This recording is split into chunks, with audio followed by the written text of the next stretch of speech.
Hello, everybody. This is Hondo Carpenter, your Las Vegas Raiders beat writer on SI and the host of the Las Vegas Raiders Insider podcast with part two of our three-part series on reasons for optimism in Raider Nation.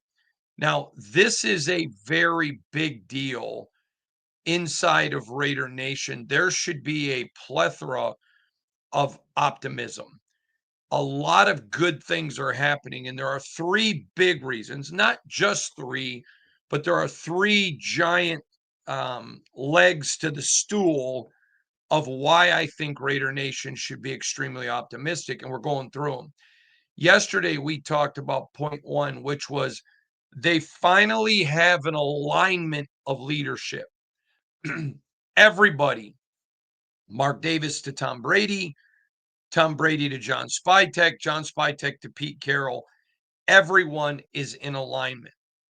And we talked about in that alignment, it doesn't mean that everybody's going to always agree, but it means they're on the same page. Now, John Spytek said something before the draft, and we've got that video up. You can go watch it. That I thought was brilliant, and it's where I I'd seen it, but I got confirmation of this second leg of the stool about optimism. And I mean, excuse me, or the first leg yesterday, when someone said, "Well, what happens if you and Pete disagree?" He said, "Well, we're probably not going to take that player." And it's one thing to have everybody aligned, it's another to have everybody being yes men, because that does not work. That does not work. Many of you probably work in a company where there's a brown noser who will just agree with whatever the boss says because they don't care about the organization or the program. And you don't want those people around.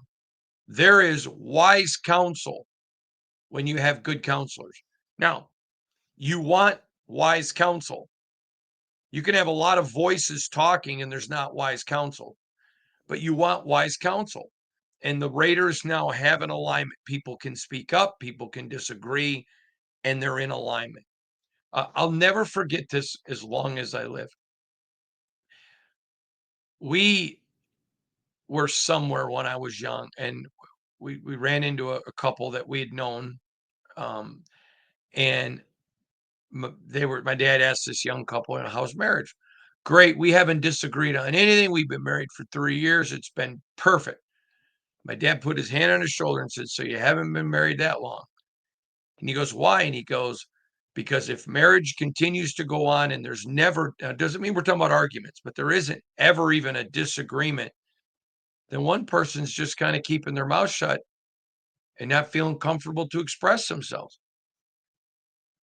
And you got to have that within an organization. I know an NFL team right now, because I'm close to somebody on it, that is struggling because nobody's willing to speak truth. They're all brown nosing leadership. And it's crushing the franchise. And that's not where the Raiders are. Today I wanted to, so yesterday we talked about getting leadership in alignment. The second leg on this stool, and it's critical, is they now have an identity that works. An identity that works. Now, let me get into this in a lot of detail, if you don't mind, and be, it is one thing. There are multiple identities, multiple.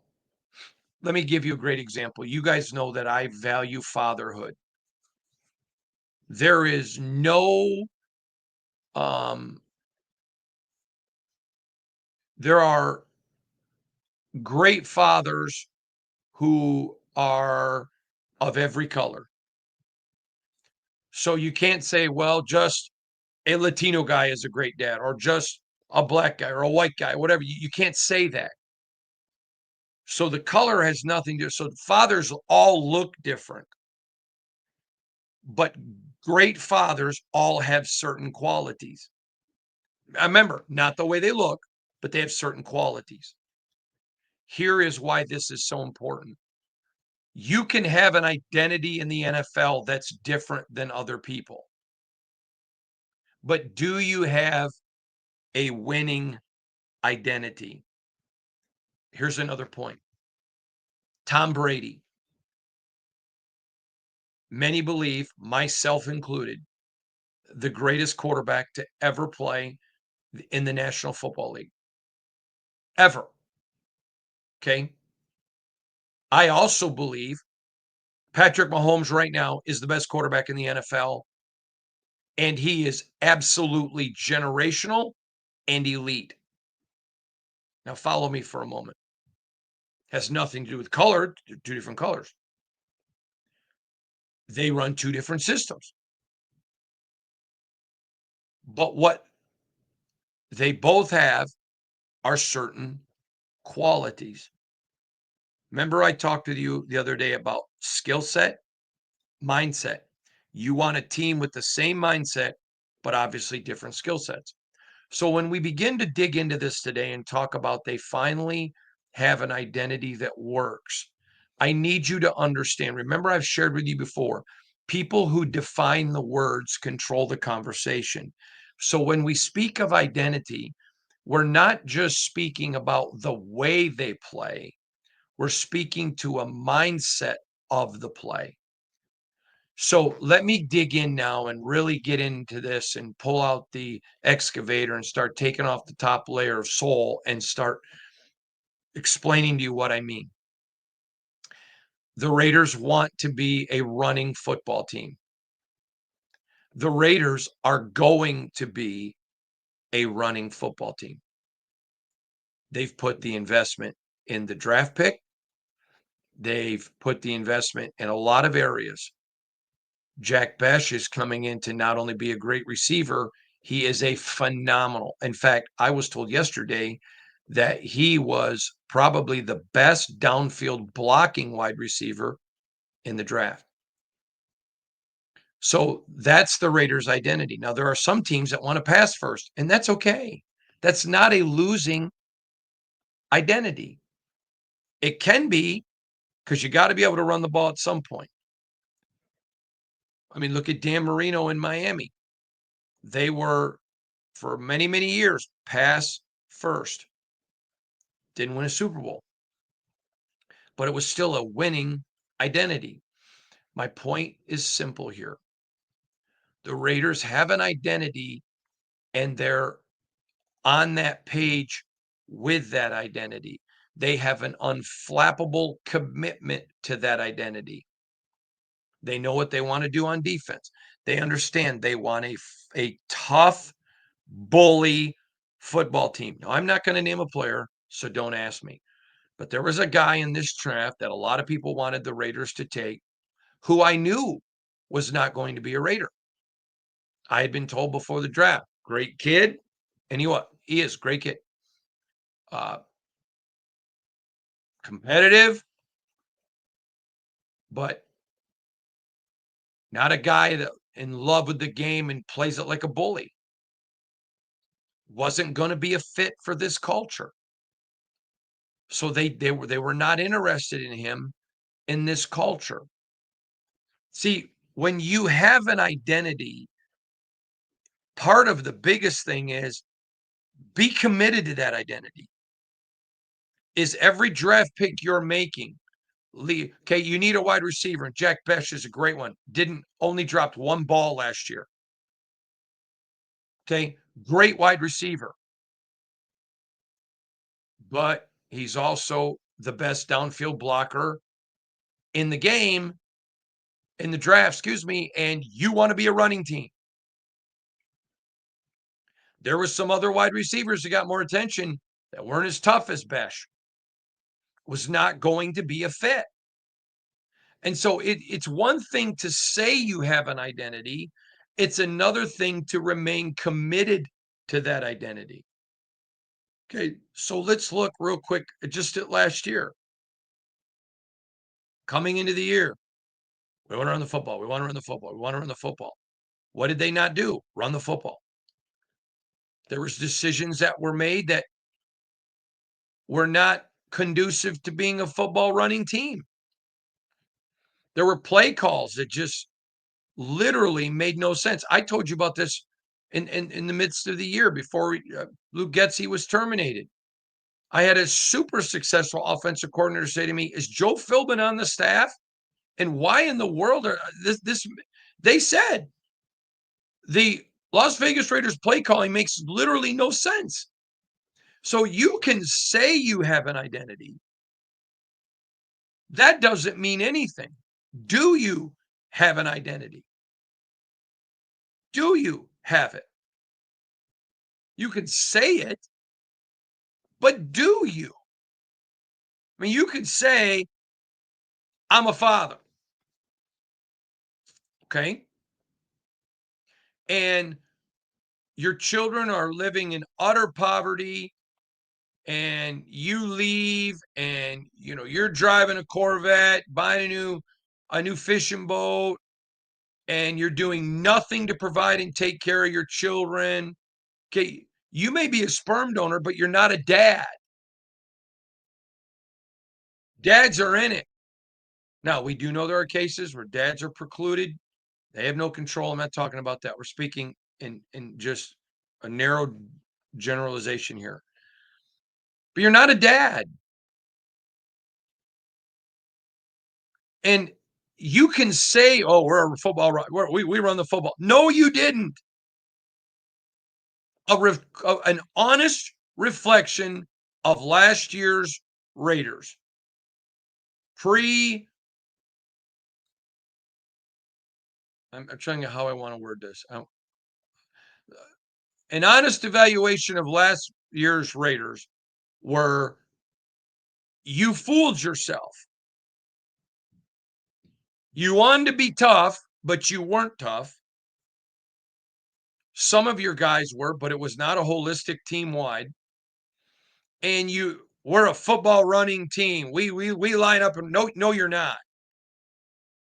No, you're not. Because there were times you could have lined up and been one and you weren't. Now, you can blame Getsy, and I think he deserves a lot. You can blame Antonio.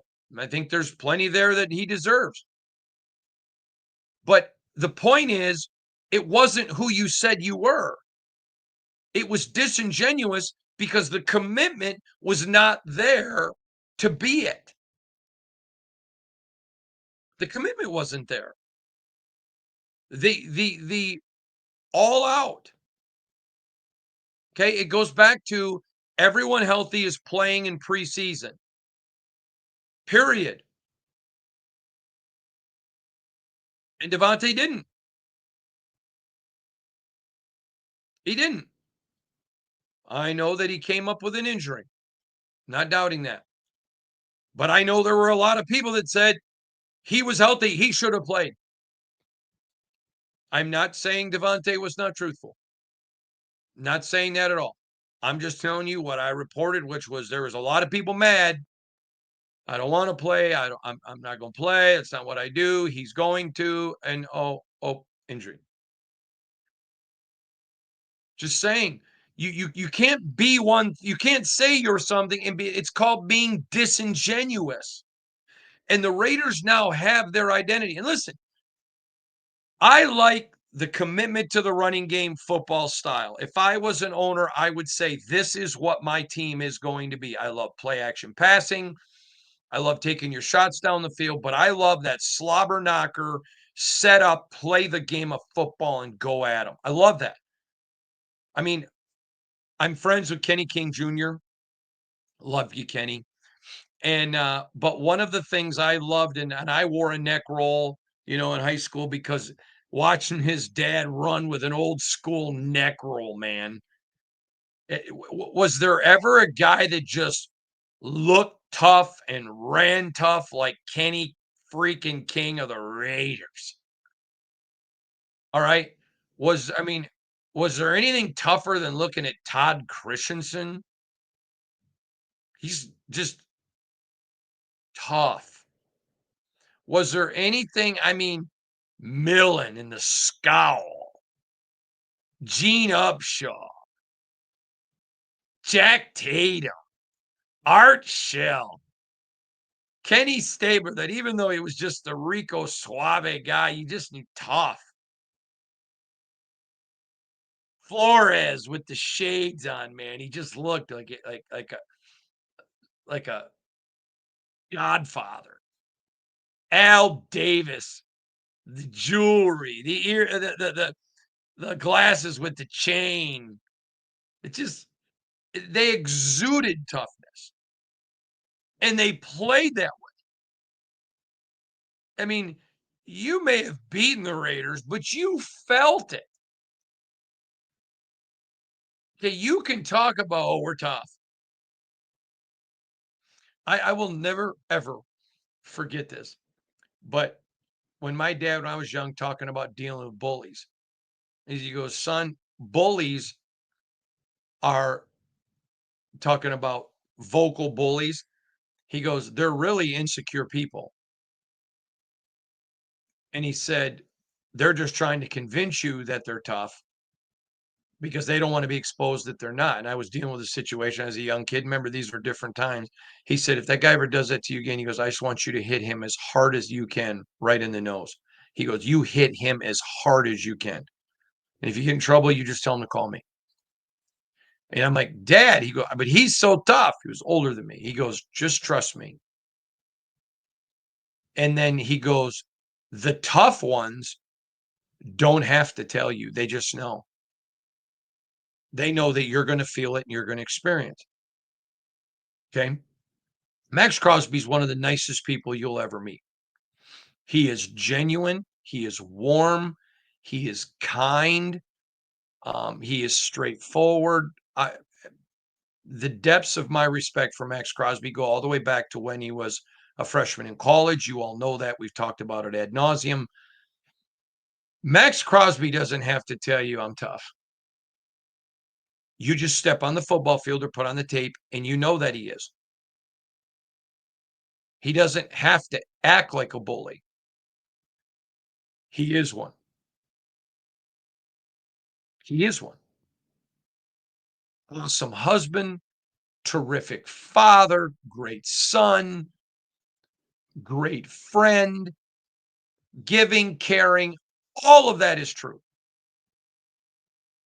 Then you put on the tape and you're like, who is this guy? Is this the guy I know? See, the Raiders now, they have their identity. They want bullies, not talkers, just guys that play that way. They want guys who are going to go on the attack. Okay, I'll give you another. Jackson Powers Johnson, JPJ. This kid, salt of the earth. He is just, I genuinely super like this kid. He is just, and him and I have had some fascinating conversations. He is so warm. He's wonderfully nice. Um, a terrific human being. Just Jackson Powers Johnson is every dad. If forget football, let's just say he worked at um, Family Video. This is the kind of kid every dad wants to just be his kid. Just wonderful person. His parents, to the best of my knowledge, I've not met his parents. Maybe I haven't. I don't remember, but I don't think I have. I don't have to meet them. I've spent a lot of time with their son, and I know they did an amazing job. He's a wonderful they raised a great football player who is a better kid, and I know he's engaged but I told him before, I said, "JPJ, I'm sorry for calling you a kid, but I'm old, I'm sorry." But he's a great kid. So with that said, you put on the tape, he's a bully now. He's a bully. Uh, I said to him one time, "Where does that meanness come from with you? Because you're not mean." And I'll never forget this as long as I live. Now, I'm a guy on the husky side. He said to me, "I grew up, always got teased for being the fat kid. And so when I finally got into football, it was just kind of my way." I love that. One other player, I'm not doing this to cheerlead players. I'm doing this to demonstrate to you an example. If you met Brock Bowers away from football, you would have no clue he is the best at his position in the entire National Football League. He is just peach of a person. I use that term because Peaches, Georgia. I know he's from California. His girlfriend, finishing school in another state, and he's just all football. He's all football. And I don't think he's shy. That's not a fair term, but he's, shy is not the right term. He's mild-mannered, doesn't really like to talk about himself at all. I remember saying to him, you want another rookie of the year, rookie of the week award or something we had discussed. And he goes, man, all I know is I got to do this, and this better. And he wasn't being fake modest. When people are doing that, he couldn't even believe he won it because all he saw is everything he's got to get better at. But you talk about his teammates, you talk about his family, you talk about anything other than football, and he just lights up like a Christmas tree. He's Mr. Talkative. I have immense respect. Same thing. I don't know that I've met Brock's parents. If I have, I apologize. But I don't have to. I don't have to. Their kid tells me everything I need to know about them. They didn't. Max Crosby, Jackson Powers Johnson, Brock Bowers, DJ Delmar Glaze, the Mule. I can go through. There are so many guys on this team that are just solid humans, great players. Amir Abdullah, okay. But yet then they get on the field and they play different. Okay, Jacorian Bennett, that type of kid. Just wonderful kid. You just think that he's just a wonderful person. Gets on the field, there's a different edge to him. Okay, Zamir White. Now, obviously not under the Getsy system, but you go back under the last half of 23, he played like a beast. At Georgia, he was that way. But they want guys that don't go around trying to be tough. They are tough. They are tough. And they play, and they want coaches who coach with that identity. They're looking for players. So they're committed to being a running team. They're committed to how they want their defense to be. They're committed to how they want to be able to throw the ball vertically. Let's just stop for a moment. The Raiders last year, how many times were you sitting there thinking, throw the freaking ball vertically? I remember succinctly, and I'm sure there were more, 3 particular games where teams were cheating up for the intermediary ball. And they weren't even trying to throw it deep. Weren't even trying. Just weren't even trying. Okay? So you can't deliver it? So then don't talk about, oh yeah, we're going to take our shots, and you never take shots. You got to take shots. And so the second reason for optimism is they have a winning identity. Now, let me use this as an example. If you want to be a West Coast offense, that's a winning identity. If you want to be a run-first offense, that's a winning identity. If you want to be a throwing offense, that's a winning identity. You can't just pick any identity, but you have to pick a winning identity. Now, many of you are too young to appreciate this conversation, but not all of you are. When Bill Walsh first brought his West Coast offense and really, now he'd taken some from Don Coryell, but many of you don't know there was a lot of people that wanted to fire Bill Walsh early with the 49ers. That'll never work in the NFL. Bill believed it was. It was innovative. So he picked, obviously, a winning identity. He was committed to it. So were the 49ers. He stayed with it and it won. So when I say pick an identity, it doesn't mean you can't pick something that hasn't done it and then develop it. But the point is, it has to be something that can work. But for an identity to work, you have to have the pieces to make it work. You don't go out and get Jerome Bettis and want to be a pass first offense. But you can be a ground and pound like the Steelmen were with a Jerome Bettis, and he's great. If I want to, be a certain type of offense, I'm going to go get it Jalen Hurts over a Patrick Mahomes. Do I think Jalen today is better than Patrick? No, but I think he's good. I think he's really good, and I think he's got a chance to be special in the scheme that works for him. So to me, this is where people have to really step back, look at, okay, what do the Raiders want to be? What's their identity? Great.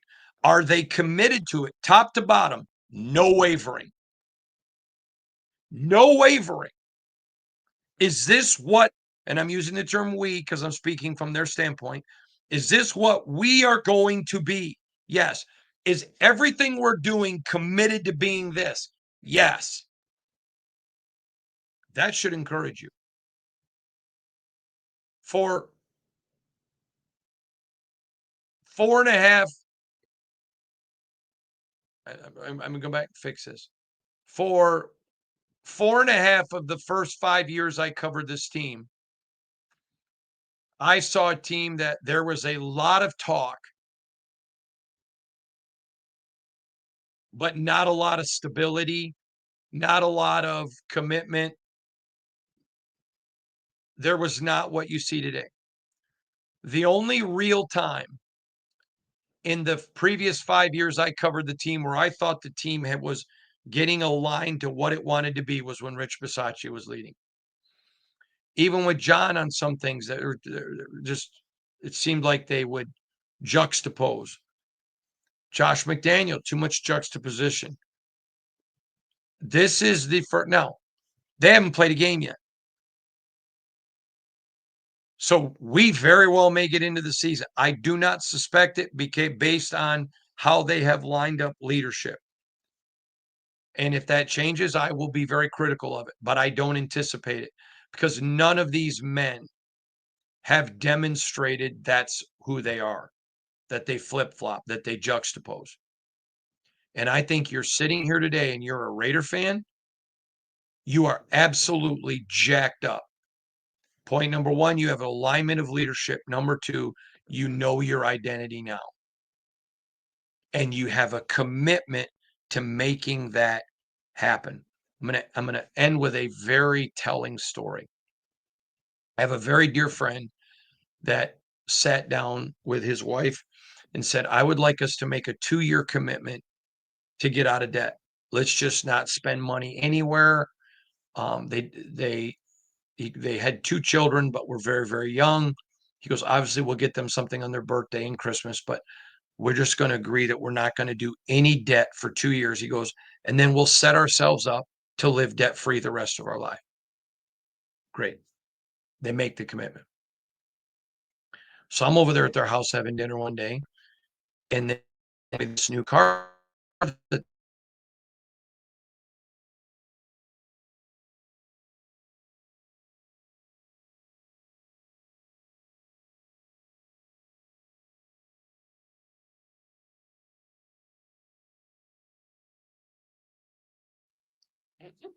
So I said, how awesome was it to be able to pay? I'm sorry about that. Had some technical issues. I said, how awesome was it to pay cash for a car? And he kind of looked at her. She kind of looked at me. No, I'm their friend. And they had told me how they were going on this. Hey, we're not going to take any vacations. We're going debt free, whatever. And he goes, yeah, well, we just decided her sister got a new car. She really wanted one. And I wanted her to have one. and they gave up on it. Now, this has been decades ago, probably 2.5 decades. And recently I invited them to go somewhere and they're like, nah, we can't, we're too in debt. And I just thought, you know what? They said they were committed to something they weren't, and now they're still paying for it older in life. Be committed to something. The Raiders are. So leg number 2 of the stool. Leg number 2 of the Raiders stool. Reason why you should be optimistic. Number 1 was leadership and alignment. Number 2 now, a commitment to an identity at works. We'll get to point 3 tomorrow. Have a great day. God bless you all. We'll see you tomorrow.